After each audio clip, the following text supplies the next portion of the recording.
Majority of them are African children under 5.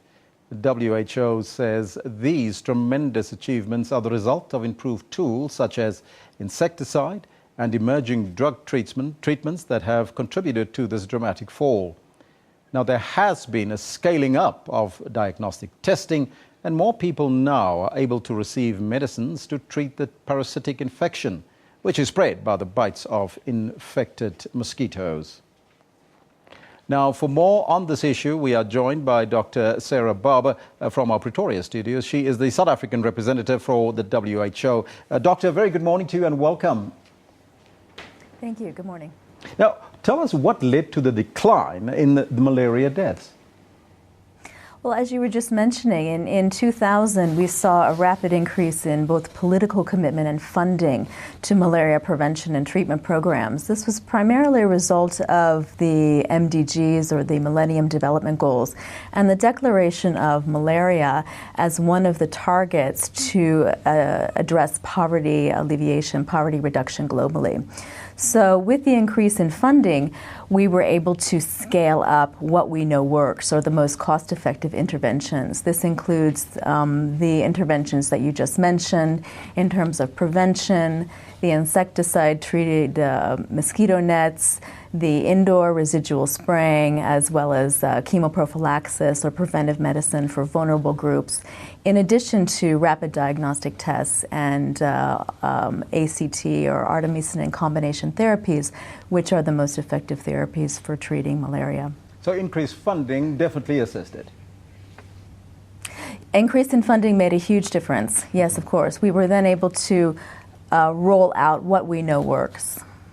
Now, the report also raised particular concern about the development of resistance to a commonly used drug, that's artemisinin. I hope I pronounced it correct. That's in Cambodia, in Laos, and Myanmar. Now, Thailand and Vietnam also included in that list. Can you elaborate on that? Well, this is not the first time we've had resistance to malaria drugs. We've seen chloroquine resistance in the 1980s. And this is a particularly serious development because once we develop resistance to the most commonly used and effective drugs, this renders these drugs useless. And so we are seeing resistance to artemisinin therapies in the Mekong Delta region, the Southeast Asia that you mentioned, and also resistance to most malaria treatments along the Thai-Cambodian border. And this is a particular problem should this resistance spread to India, for example, or to Africa. Now why the resistance, you think? Well, there are a couple of reasons. The first reason is that people do tend to stop treatment early. If you're taking a medicine and you do not complete the full course of treatment, this could mean that you stop taking the medicines and the parasites remain in the blood. In addition, WHO recommends what we call combination therapies, artemisinin combination therapies, rather than monotherapy or one drug. So this can, if you take just one drug or the monotherapy, this could mean that the parasites remain in the blood and can be transmitted to another person through a mosquito. Now, another issue that was raised was the threat was the progress in the rise of insecticide resistance, which has been reported in 49 countries since 2010. Is that mainly on the African continent, or is it global? And why is that the case? It's a global problem. We have about 4 commonly used insecticides that we use for indoor residual spraying, and we are seeing that about 49 countries globally have resistance to the most commonly used compound, and 39 countries have resistance to 2 or more compounds. And so this is quite a serious issue and requires constant monitoring of insecticide resistance so that we can try to use the compound that works in a given geographic region.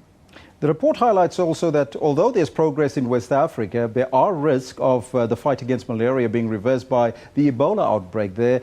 How is that possible, and how do the two link?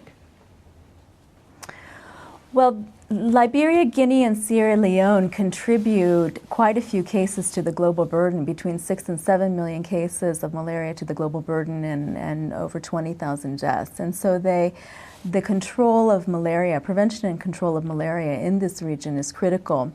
What we're seeing, however, in these regions is that all of the resources are being diverted to the Ebola outbreak response. So all of the facilities, the time, and health workers are spending their time trying to control this outbreak because it is an emergency situation. And so what's happening is that people who are presenting with malaria are not being treated or not being cared for, and many of the public health interventions are not taking place, like spraying or distribution of insecticide-treated mosquito nets. And so this is a potential setback in the control of malaria in West Africa. So as a WHO, what would you like to see happen then? Well, what WHO has recommended, we just came out with some new guidelines for this area so that in those regions that are suffering from Ebola, if people present with fever, they get presumptive treatment or they're automatically given the drugs for malaria because we already know it's an area where malaria transmission is high.